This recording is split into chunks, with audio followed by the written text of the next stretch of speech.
Hello students, तो कैसे हैं आप लोग। स्टूडेंट, लास्ट क्लास में हमने क्या देखा था, रॉड के केस के लिए हर एक पॉइंट पे इलेक्ट्रिक फील्ड का वैल्यू हमने देखा था। और इस केस में हम लेते हैं एक सपोज मान लो कि एक रिंग होगा, वो रिंग पे हम लोग चार्ज डिस्ट्रीब्यूट कर देंगे, या फिर हम ऐसे बोल सकते हैं एक चार्ज रिंग होगा और उसके कारण हमको सेंटर पे, रिंग के सेंटर पे हमको इलेक्ट्रिक फील्ड फाइंड करना है। तो आप जानते हो कि सपोज मान लो कि अगर हम यहाँ पर देखें, सपोज मान लें कि यहाँ पर एक चार्ज रिंग है, ठीक है। यहाँ पे एक चार्जिंग देखते हैं और चार्जिंग पे मान लो कि कोई भी चार्ज, जैसे कि हमने ऑलरेडी यहाँ पे दिखा रखा है, तो मान लो कि यहाँ पे plus plus plus plus charge है और इस टोटल जो पॉजिटिव चार्ज के कारण हमको सेंटर पे क्या करना है, हमको इलेक्ट्रिक फील्ड निकालना है। तो सिंपली अब हम क्या करेंगे, कोई भी एक छोटा सा स्टेप ले लेंगे, क्योंकि हम लोग जानते हैं कि ये मेरा चार्ज रिंग जो है वो कैसा है, कंटिन्यूस चार्ज डिस्ट्रीब्यूशन है। तो अगर इस छोटे से रिंग में देखेंगे कितना चार्ज आता है, तो डी चार्ज आता है। अब इस डी चार्ज के द्वारा अगर हम सेंटर पे देखेंगे तो इलेक्ट्रिक फील्ड का वैल्यू क्या होगा, away from the charge body, तो अवे फ्रॉम द ये एलिमेंटल चार्ज। सिमिलरली अगर इसी लाइन में देखें तो वही छोटा डी तो इधर भी लिया जा सकता है ना, और उतना ही डी अगर अमाउंट का चार्ज ले तो ये डी के कारण भी इस पॉइंट पे जो होगा वो सेम ही इलेक्ट्रिक फील्ड होगा। वो क्या होगा, सेम ही इलेक्ट्रिक फील्ड होगा। तो हमको यहाँ पे समझ में आ रही है कि जितना इलेक्ट्रिक फील्ड इस डी क्यू चार्ज के कारण इस डायरेक्शन में आ रहा है, उतना ही इलेक्ट्रिक फील्ड इस डी क्यू चार्ज के कारण इस पॉइंट पे आ रहा है। यानी ओवरऑल अगर एक सिमेट्रिक पॉइंट से देखें तो इलेक्ट्रिक फील्ड कितना हो जा रहा है, कट हो जा रहा है 0। तो ऐसे ही मेरा क्या होगा, बहुत सारा चार्ज पार्टिकल हो गया, स्मॉल चार्ज पार्टिकल हम लेंगे किस पे, पूरे रिंग, चार्ज रिंग पे, और सिमेट्रिकली क्या हो जाएगा, वो दोनों क्या हो जाएगा, मेरा कैंसिल मतलब होते चला जाएगा। तो हम लोग बाई सिमेट्री बोल सकते हैं, अगर कोई भी चार्ज रिंग है तो चार्ज रिंग के द्वारा सेंटर पर जो इलेक्ट्रिक फील्ड होता है, ये सेंटर है, तो सेंटर पे इलेक्ट्रिक फील्ड जो होता है वो कितना होता है, तो 0 होता है। तो ये तो हमने एक तरीका दिखाया, इसको हम लोग आगे क्या करेंगे, इसको हम लोग प्रूफ भी कर देंगे, ठीक है। कंडीशन में हमने सिमेट्री बना के हमने काम कर लिया, ठीक है। ठीक, तो अब हम लोग देखेंगे इसके आगे वाला पर्सन। तो आई होप ये आपको समझ में आया होगा। वो मैं जो लिखा हूँ मैं इसको फिर से रिपीट कर देता हूँ। लिखा हुआ है कि at centre net electric field is 0 because all element over the centre over the circle is symmetric okay to itself. मान लो कि यही मेरा सर्किल ले लेते हैं, ठीक। अब देखिए, मान लो कि ये सर्किल है। अब यहाँ पे जो चार्ज है ना, चार्ज पूरे सर्किल में डिस्ट्रीब्यूट नहीं हो गए, इसके सर्कुलर मतलब इसके रेगुलर पॉइंट पे डिस्ट्रीब्यूट हो जाता है। जैसे कि हम लोग जानते हैं रेगुलर पॉलीगन जो होता है वो भी क्या होता है, तो सर्किल पे उसका वर्टेक्स जो होता है वो सर्किल पे ही लाई करता है। अगर हम लोग ऐसे देखें, ऐसे देखें, ऐसे देखें, ऐसे देखें और ऐसे देखें, अगर मान लो कि यहाँ पे क्यू चार्ज है, यहाँ पे क्यू चार्ज है, यहाँ पे क्यू चार्ज है, यहाँ पे क्यू चार्ज है और यहाँ पे क्यू चार्ज है, और इसके सेंटर पे द्वारा अगर इसके सेंटर पे हम इलेक्ट्रिक फील्ड निकालेंगे तो ये भी तो सिमेट्रिकल ही है। ये भी कहीं ना कहीं क्या हो रहा है कि ये सर्किल टाइप का ही हमको क्या हो रहा है, अपीयर हो पा रहा है। तो इसी के लिए अगर कोई भी रेगुलर पॉलीगन जो होगा ना, अगर उसके वर्टिसेस पे क्या हुआ होगा, तो अगर सिमिलर चार्ज अगर डिस्ट्रीब्यूटेड होगा या सिमिलर चार्ज रखेगा तो उसके कारण जो उसके सेंटर पे जो होगा नेट इलेक्ट्रिक फील्ड 0 होता है, ठीक है। तो इसी को हमने एक्सटेंड करके आगे वाला पॉइंट में बताया है। तो नोट करके हमने लिखा है, if equal point charge place at the vertices of regular polygon then electric field at the centre will be 0 okay always. तो यहाँ पे देखो, यहाँ पे बहुत सारे चार्ज ले लिया और सारे ये पॉलीगन है, N number of suppose vertices होंगे या इन साइड ऑफ पॉलीगन है, तो उसके कारण अगर देखेंगे सेंटर पर इलेक्ट्रिक फील्ड नेट तो कितना हो जाएगा, मेरा 0 हो जाएगा, ठीक है। अब सपोज मान लो कि एक छोटा सा क्वेश्चन देखते हैं। जैसे कि यहाँ पे हमने एक क्वेश्चन दे रखा है कि मान लो कि ये मेरा कोई भी चार्ज पार्टिकल रिंग है और इस रिंग को हमने क्या किया है, ये टोटल इसमें क्यू चार्ज डिस्ट्रीब्यूटेड है। अब इस रिंग में हमने किया ये है क्योंकि इस रिंग पे छोटा सा कोई मान लो कि टी विड्थ का, मान लो कि यहाँ से लेके यहाँ तक जो ये है टी विड्थ का है, ठीक है। इसको इतना वायर काट के निकाल दिया जाता है। तो इतना वायर काट के निकाल देंगे तो कुछ ऐसा टाइप का बचेगा ये। तो अब इस टोटल वायर के कारण यहाँ से लेके यहाँ तक चार्ज वायर है, जाहिर सी बात है, इस टोटल चार्ज वायर के कारण इस सेंटर पे जो इलेक्ट्रिक फील्ड होगा वो कितना होगा, ठीक है। तो इसको कैसे बनाएंगे, तो अब हमको पता है कि ये जो टी है, टी सेक्शन में कितना चार्ज रहा होगा। तो जैसे कि सपोज मान लिया कि अगर हम ऐसा देखते हैं कि इस टोटल सर्किल पे क्यू चार्ज है, तो टोटल सर्किट पे क्यू चार्ज है तो यूनिट पॉइंट पे या यूनिट लेंथ पे कितना चार्ज होगा, तो हमको वहीं यूनिटरी मेथड से हम लोग आसानी से इसको क्या कर सकते हैं, फाइंड कर सकते हैं। तो यूनिट लेंथ पे कितना होगा, तो 2πr पे, जैसे हमने ऑलरेडी दिखा रखा है 2πr पे क्यू चार्ज है, तो यूनिट लेंथ पे कितना चार्ज होगा, Q/2πr। तो टी लेंथ में कितना हो जाएगा स्टूडेंट, तो Q/2πr इंटू टी।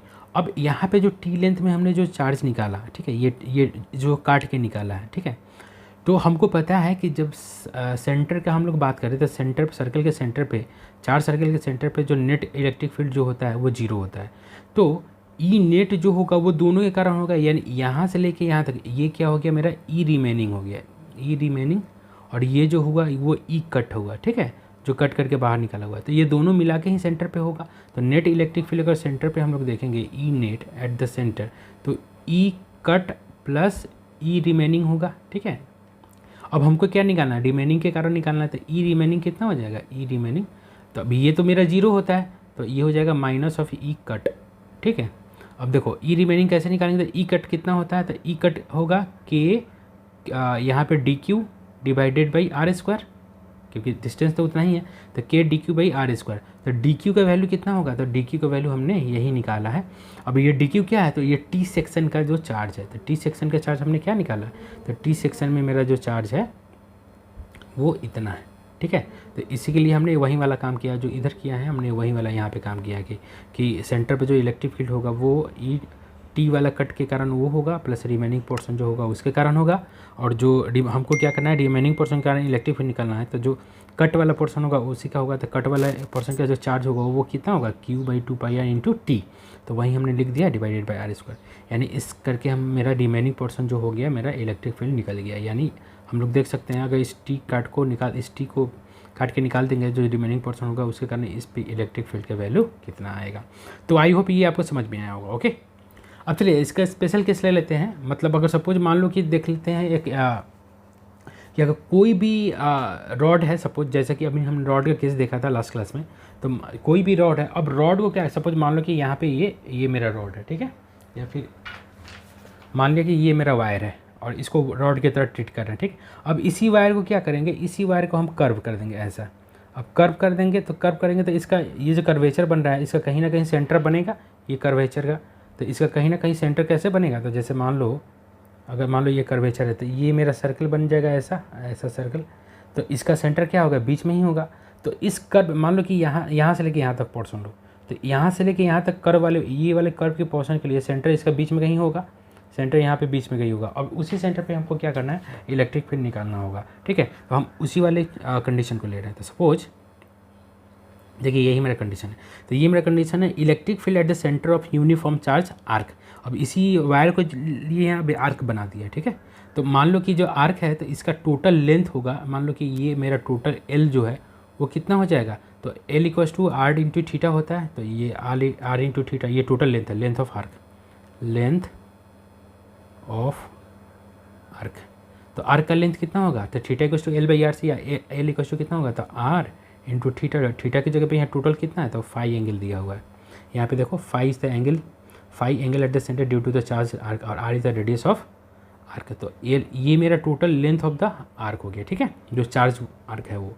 और चार्ज कैसे दिया हुआ है, तो लैम्डा में दिया हुआ है, यानी पर यूनिट लेंथ जो हुआ है वो लैम्डा दे रखा है चार्ज का डिस्ट्रीब्यूशन। ओके, अब सपोज अब इसको बनाएंगे कैसे, तो इसको बनाने के लिए देखो मैं यहाँ फिर से रीड्रॉ करता हूँ। मान लो कि ये मेरा आर्क है, ठीक है, और ये मेरा आर्क है और ये मेरा सेंटर है, और इसी सेंटर पे हमको क्या करना है, नेट इलेक्ट्रिक फील्ड निकालना है, ठीक है। तो ये मेरा वर्टिकल लाइन हो गया। तो हमने यहाँ पे क्या किया है कि वर्टिकल लाइन से थीटा एंगल पे जाके क्योंकि हमको तो सबसे पहले क्या करना होता है, क्योंकि ये कंटिन्यूस चार्ज डिस्ट्रीब्यूशन है, यहाँ पे जो है इसका क्या है, कंटिन्यूस चार्ज है। तो हम अगर छोटा सा ये स्ट्रिप लेंगे, छोटा सा स्ट्रिप, मान लो कि डीएल स्ट्रिप है, तो ये डीएल स्ट्रिप कहाँ से लेना है, वर्टिकल से लेना पड़ेगा। वर्टिकल से, तो वर्टिकल से कहाँ पे गए, तो वर्टिकल से कुछ यूनिट दूर गए हैं, और कितना यूनिट दूर गए हैं, तो थीटा एंगल। तो यही हमने यहाँ पे जो करा है, तो थीटा एंगल जाके, और ये जो स्मॉल स्ट्रिप लिया है, ये स्मॉल स्ट्रिप सेंटर पे कितना एंगल बना रहा है, तो डी थीटा, ठीक है। तो यहाँ पे हमने वही किया हुआ है कि वर्टिकल से क्या किया हुआ है कि थीटा जाके, और स्मॉल स्ट्रिप में क्या किया है हमने, तो ये डी थीटा का एंगल बना के ये जो डी लेंथ लिया हुआ है वो डी थीटा के एंटी सेंटर पे बना रहा है, ठीक है। अब ये जो स्मॉल सेक्शन जो है, ये वाला जो स्मॉल सेक्शन है, इस स्मॉल सेक्शन के कारण जो इस सेंटर पे जो इलेक्ट्रिक फील्ड लग रहा है वो कौन सा डायरेक्शन होगा, तो अवे फ्रॉम द वायर, यानी रेडियली आउटवर्ड। तो यहाँ से क्या हो रहा है, ये अवे फ्रॉम द वायर आ रहा है, ठीक है। तो अब बताओ कि ये छोटे से सेक्शन के कारण यहाँ पे क्या हो रहा है मेरा, तो ये डी आ रहा है। तो अब ये क्योंकि थीटा एंगल पे लिए हुए हैं, तो वर्टिकली अपोजिट एंगल ये भी थीटा हो जाएगा वर्टिकल से। तो इस डी का कंपोनेंट जो होगा वो दो जाएगा, एक जाएगा इसके तरफ और एक जाएगा इसके तरफ, यानी एक जाएगा क्या होगा डायरेक्ट, ये जो हमने जो वर्टिकल लाइन लिया वो वर्टिकली आउटवर्ड जाएगा, और इस वर्टिकल आउटवर्ड लाइन के कौन से डायरेक्शन में जाएगा, तो परपेंडिकुलर डायरेक्शन में जाएगा, ठीक है। तो एक इस डायरेक्शन में जाएगा और एक इस डायरेक्शन में जाएगा, ठीक है। तो नेट इलेक्ट्रिक फील्ड, अब नेट इलेक्ट्रिक फील्ड कैसे निकलेगा, तो यही वाला सेक्शन तो यहाँ से लेके यहाँ तक मूव करेगा तो नेट इलेक्ट्रिक फील्ड को देगा। तो अभी ये थीटा पे है तो ये कहीं भी जा सकता है, माइनस इधर, तो इधर अगर टोटल 5 है तो इधर से -5/2 से 5/2 में जा सकता है, यानी ये जो स्ट्रिप है वो कहीं भी इस पर क्या कर सकता है, तो मूव कर सकता है। और जब इधर मूव करेगा तो यहाँ इस पॉइंट तक जाएगा तो ये -5/2 एंगल सब्सटेंड करेगा, और इधर जाएगा तो +5/2 एंगल सब्सटेंड करेगा, और नेट इलेक्ट्रिक फील्ड क्या होगा, इस सेंटर पे निकलेगा, ठीक है। तो यहाँ पे देखने वाली बात ये है कि ये जो लाइन है वो क्या है, ये लाइन ऑफ सिमेट्री है, क्योंकि ये जो सेक्शन जिधर इतना है उतना ही सेक्शन इधर है। तो इस वाले कंपोनेंट का अगर हम लोग बात करते हैं तो ये वाला कंपोनेंट जो नीचे है और ये वाला कंपोनेंट इधर है, ठीक है। अब यही सेक्शन अगर थीटा यूनिट इधर ले लेते तो सिमिलर फैशन में ये क्या होता है, एक ऐसा लाइन बनता और इसका कंपोनेंट जो होता वो इधर बनता। जैसे हम एक और इधर से लेके हम दिखा देते हैं, आपको ज़्यादा क्लियर होगा। तो मान लो कि इधर थीटा लिए हैं तो इधर ही माइनस थीटा लेके और ऐसा सेक्शन लेते हैं, ऐसा सेक्शन, तो एक ऐसा डी सेम बनता, क्योंकि ये भी डी क्यू लेंथ होता मेरा, ये D Q length D L length होता, और इसमें चार्ज जितना चार्ज इधर डी क्यू होता उतना ही चार्ज इधर भी डी क्यू होता, और रेडियस तो आर है ही। तो इस पॉइंट पे जो होता है ये भी थीटा हो जाता है, तो नीचे की तरफ कितना होता है, डी ई कॉस थीटा, और इधर की तरफ होता है डी ई साइन थीटा।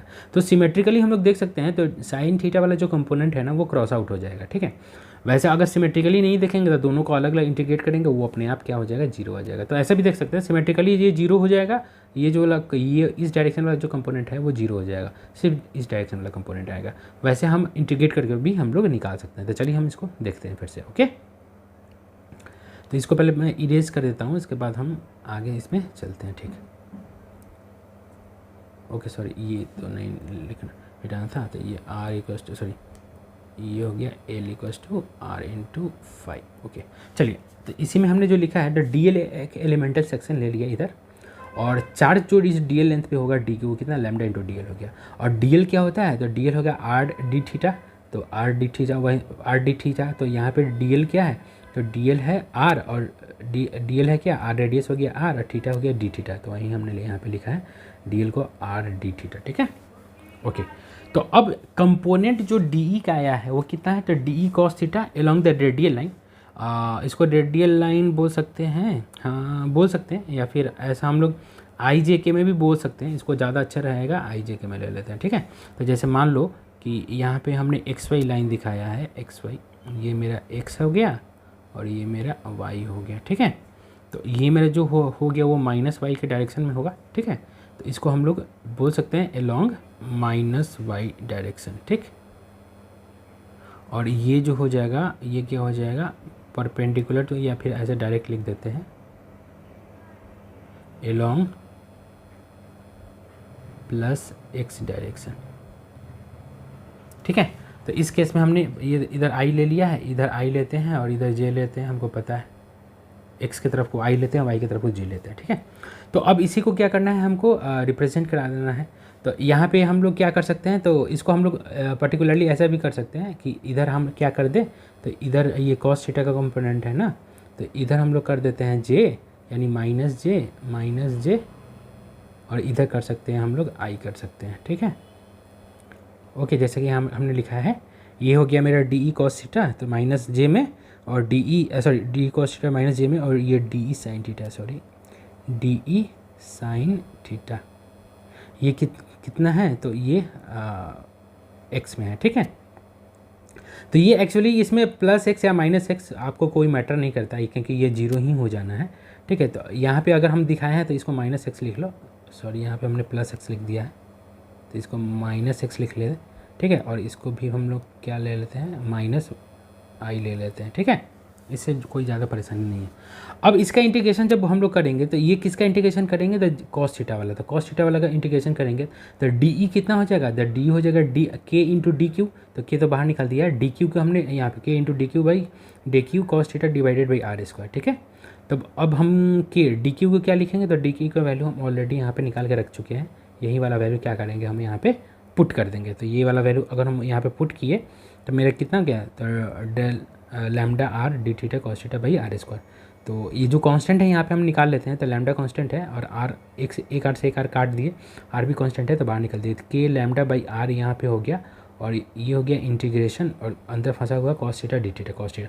और ये कहाँ से कहाँ इंटीग्रेशन होगा था, -5/2 टू 5/2 जैसा कि हमने अभी देखा हुआ था। ठीक है, तो अब इस कंडीशन में जो ई आर जो हुआ लंग रेडियल बोलो या फिर कुछ भी बोल सकते हो, या फिर जो हमने डायरेक्शन दे दिया वो बोल सकते हो, तो ये जो हो गया k lambda by r sine theta. अब इसका जो इंटीग्रेशन होगा तो कौन ऐसा फंक्शन है जिसका डिफरेंशिएशन कॉस थीटा होता है, साइन थीटा होता है, तो ये टोटल का इंटीग्रेशन क्या होगा, साइन थीटा।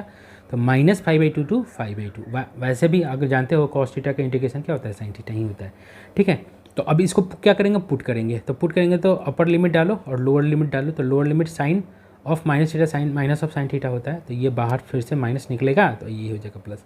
तो इस कंडीशन में आप देख रहे हो कि जब रेडियल डायरेक्शन में ले रहे हैं या वाई डायरेक्शन में ले रहे हैं तो मेरा जो आंसर आया है 2k lambda by r into sine 5/2 आ रहा है, और ये जो इसका डायरेक्शन है away from the charge ring. और चार्ज रिंग मतलब charge arc ring, arc wire या रिंग का मतलब क्या हुआ, सॉरी वायर ही बोले हम, ज़्यादा अच्छा रहेगा।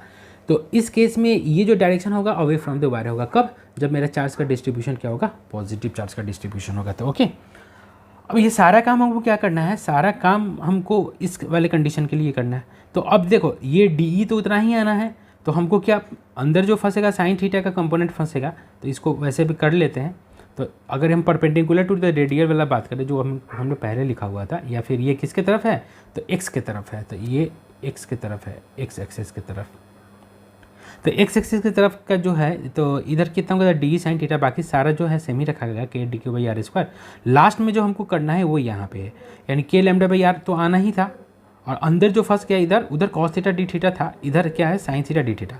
अब साइन थीटा को सिमेट्रिकली अगर हम लोग इंटीग्रेट करते हैं माइनस थीटा टू थीटा तो वो जीरो आता है। देखो तो साइन थीटा का जो इंटीग्रेशन हो जाएगा वो कितना हो जाएगा, माइनस ऑफ कॉस थीटा, और इसको पुट करना है -5/2 टू 5/2, तो इसका लिमिट पुट करके तो कितना हो जाएगा, तो कॉस 5/2 माइनस कॉस ऑफ -5/2, तो cos minus theta minus cos minus theta cos theta होता है। तो इसको हम लोग यहाँ पे पुट करेंगे तो ये आ जाएगा, तो ये प्लस आ जाएगा, तो पहले माइनस है तो ये नेगेटिव ही रहेगा, तो ये कट गया तो बचा जीरो। तो इसी के लिए हम लोग बोल सकते हैं कि जब भी हम लोग आर्क सिमेट्रिकल आर्क वाला कंडीशन लेंगे, सिमेट्रिकल आर्क का कंडीशन मतलब ये होता है कि ये जो हमने जो एंगल लिया है, जितना एंगल इधर है उतना ही एंगल इधर है। ठीक है, तो उस वाले कंडीशन के लिए मेरा जो नेट इलेक्ट्रिक फील्ड सेंटर पे होगा चार्ज आर्क के कारण, वो क्या होगा, वो हो जाएगा 2k lambda sine 5/2 by r. Okay, तो आई होप ये आपको समझ में आ रहा होगा। ठीक है, इसको हम लोग फर्दर क्या कर सकते हैं, चार्ज के फॉर्म में भी चेंज कर सकते हैं। ठीक है, तो जैसे कि हमको पता है कि यहाँ पे एक और फार्मूला इसको जनरेट कर सकते हैं, जैसे कि हमको पता है ना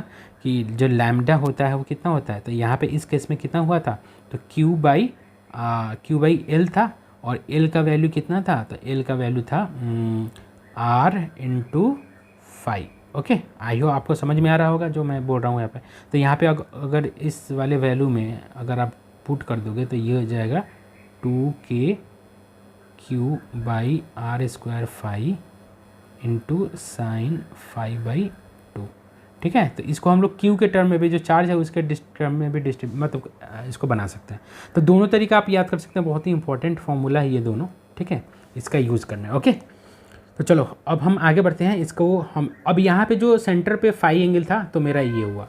अगर मान लो कि यही आर्क रिंग जो है, मैं चार्ज आर्क जो है वो अगर सेमी सर्कल बन जाता है, सेमी सर्कल यानी इस टाइप का बन जाता है, ये लैम्डा है और ये सेमी सर्कल बन जाएगा, तब सेंटर पे कितना होगा। तो अब तुमको पता है कि ये जो लेंथ है यानी ये जो एंड है वो सेंटर पे, और ये जो लेंथ है वो सेंटर पे।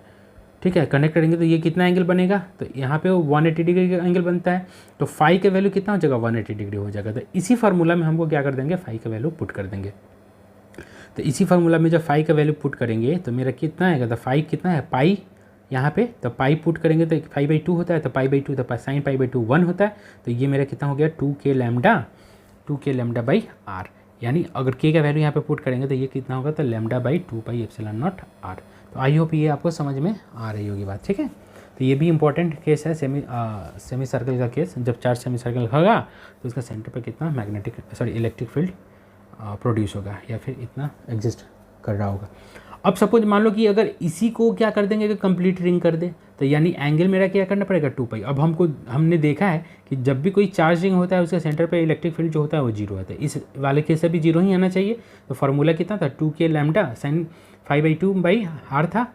तो यहाँ पे फाई का वैल्यू कितना होगा 2 पाई, तो 2 पाई/2, तो ये 2 से 2 कैंसिल हो जाएगा, तो साइन पाई हो जाएगा, सॉरी साइन पाई हो जाएगा। साइन पाई यानी साइन 180 डिग्री का वैल्यू जीरो होता है, तो इसीलिए जीरो, यानी इस कंडीशन से भी मेरा आ गया इलेक्ट्रिक फील्ड जीरो आ गया। तो आई होप ये सब आपको समझ में आ रहा होगा। ओके, चलिए अब हम लोग इसका एक और केस देते हैं कि अभी हमने जो भी काम किया था वो किस पे किया था, सेंटर पे किया था या आर के कारण किया था। अब हम एक ऐसा कंडीशन ले रहे हैं क्योंकि ये एक रिंग ही रहेगा, चार्ज रिंग ही है। अब इसके सेंटर पे नहीं, अब इसके सेंटर से पास करता हुआ, जैसे यहाँ पे आपको दिखाई दे रहा होगा, इसके सेंटर से पास करता हुआ अब हम लोग क्या करेंगे, आपको दिखाई दे रहा है ना ये। अब ये मेरा क्या है, ये एक्सियल, ये मेरा है एक्सियल लाइन, ठीक है। ये एक्सिस, ये इसके सेंटर से पास करता हुआ एक लाइन है जो कि सेंटर से इसके सरफेस से परपेंडिकुलरली पास कर रहा है, ठीक है। जैसे मान लो कि ये है तो इसके सेंटर पे ऐसे नीचे जाएगा, या फिर ये ऐसे होगा, ये ऐसे होगा रिंग, तो इसके सेंटर पे ऐसे, समझ में आ रही होगी आई होप बात, ठीक है। इसके सेंटर से पास, यानी इसको हम लोग क्या बोलते हैं, एक्सियल लाइन बोलते हैं। तो कोई भी एक्सियल लाइन पे हम लोग को अब क्या करना है, तो नेट इलेक्ट्रिक फील्ड को फाइंड करना है। तो चलिए उसको देख लेते हैं हम लोग। जैसे मान लिया कि यहाँ पे हमने दिखा हुआ है electric field due to uniform charge, ठीक है, uniform charge circular ring at a point on the axis. तो जैसे मान लो कि ये मेरा रिंग है, अब ये वाला रिंग कौन सा रिंग है, तो ये वाला ऐसा। तो मान लो कि ये एक वायर है, वायर को हमने क्या कर दिया, ये इसका आपको ऐसा, ये सीधे प्लेन पे है ऐसे, अब इसको हम लोग ऐसा कर रहे हैं, क्यों, क्योंकि हमको इस लाइन पे निकालना। ऐसा अगर ऐसा करते हैं तो हम आपके तरफ का पॉइंट लेते हैं, ये जो सेंटर से पास कर रहा है ये पॉइंट क्या होता है, ये आपके तरफ होता है, ये वाले पॉइंट पे हम लोग क्या करते हैं, निकालते हैं, ठीक है। अब क्योंकि ये रिंग को हम ऐसे रखे हैं, ठीक है, मतलब वाईजेड प्लेन में, अगर हम लोग देखें तो ये मेरा वाईजेड प्लेन हो गया, ठीक है। देख लो, जैसे मान लो कि ये मेरा हो गया, ये एक्स हो गया, ये वाई हो गया, और ये मेरा हो गया जेड। तो ये जो रिंग है ना वो वाईजेड प्लेन में ऐसा कुछ है, ठीक है, ऐसा है, ठीक है। तो आई होप आपको समझ में आ रही होगी। तो जब वाईजेड प्लेन में हम लोग काम कर रहे हैं और हमको ये कहाँ पे निकालना है, तो उसके एक्सियल लाइन पे निकालना है। तो चलिए मान लें कि एक्सियल एक पॉइंट पी है जहाँ पे ये क्या है, एक्सियल लाइन पे है, और इसी पॉइंट पे हमको क्या करना है, तो इलेक्ट्रिक फील्ड फाइंड करना है। तो ये कितना दूर है इसके सेंटर से, ये क्या है, ये रिंग का सेंटर है, रिंग के सेंटर से r यूनिट दूर पे हमको क्या करना है, इलेक्ट्रिक फील्ड फाइंड करना है, ठीक है। तो बस वही है कि ये रिंग भी क्या है, चार्ज रिंग है। सपोज लैम्डा भी ले सकते हैं या क्यूब, या फिर क्यू भी ले सकते हैं, दोनों ले सकते हैं। तो या फिर हम लोग लैम्डा ले ले या फिर क्यू ले ले, ठीक है। तो क्यू अगर लैम्डा लेंगे तो क्यू इक्वल्स टू कितना हो जाएगा, क्यू इक्वल्स टू हो जाएगा लैम्डा इंटू 2πr, क्योंकि टोटल लेंथ इसका कितना हो जाएगा 2πr हो जाएगा।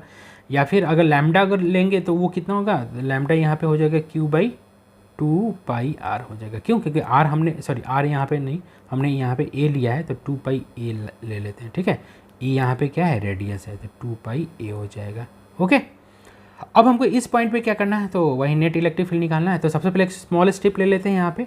तो ये स्मॉल स्ट्रिप जो होगा dl लेंथ का, तो इसमें चार्ज जो होगा वो dq होगा, ठीक है। अब dq चार्ज के कारण इस पॉइंट पर electric field away from the point होगा, तो यहाँ पे हमने d लेंगे। अब सिमिलरली क्या करेंगे, इसका कंपोनेंट इधर लेंगे और इसका कंपोनेंट इधर लेंगे, ठीक है। अब देखने वाली बात क्या है, अगर ये रिंग पे, अगर सपोज मान लिया कि ये रिंग लिया और इस रिंग पे हम क्या कर रहे हैं, एक पॉइंट यहाँ पे कंसीडर कर रहे हैं। तो इस पॉइंट से मान लिया, इस पॉइंट से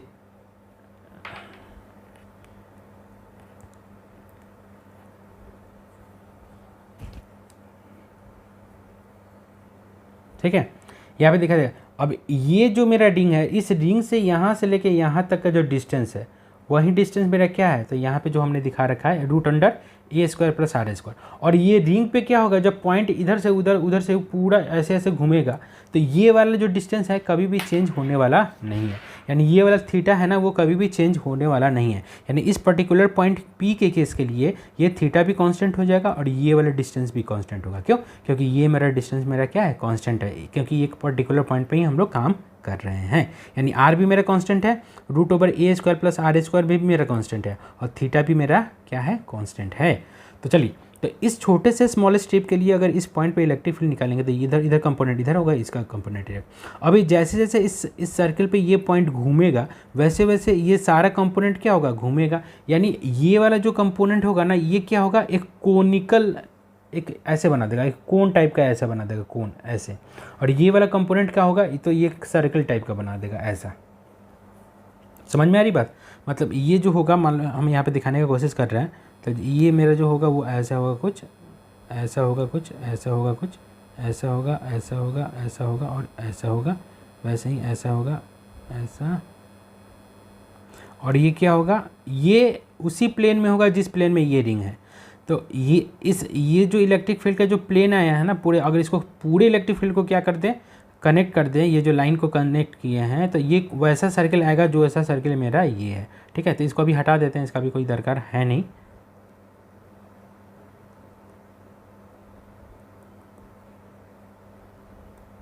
चलिए, तो अब क्या होगा कि यहाँ पे जो आपको सिमेट्रिकली लग रहा होगा कि डी साइन थीटा क्या हो जाना है, जीरो हो जाना है।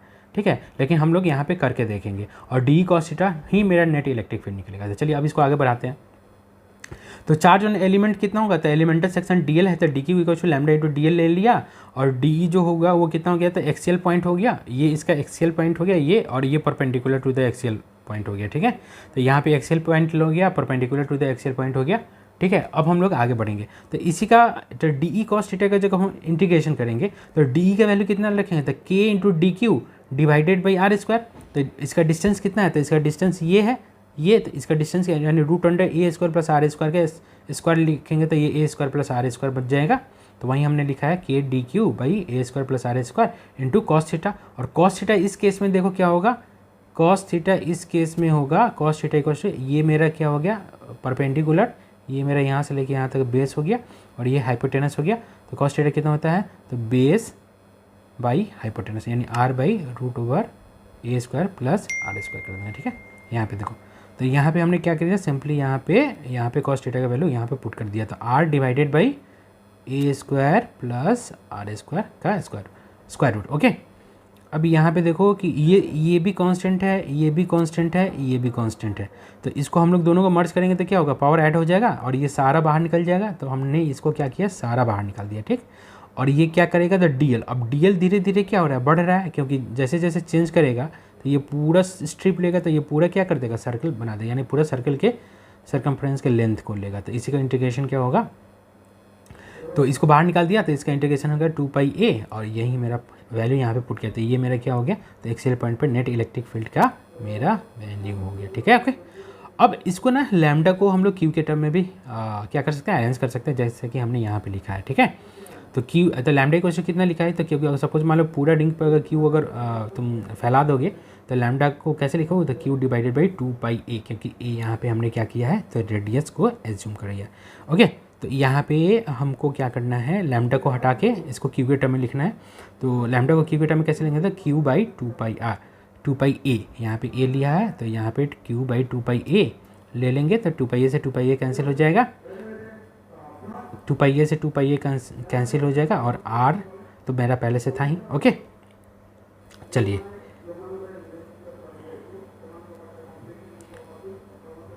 ओके, तो ये मेरा क्या हो गया, तो ये मेरा रिजल्ट हो गया इसका। तो इसको हम लोग दोनों तरीके से याद मतलब समझ सकते हैं, एक ये लैम्डा के टर्म में भी इसको समझ सकते हैं या टोटल चार्ज के टर्म में भी हम इसको कंसीडर कर सकते हैं।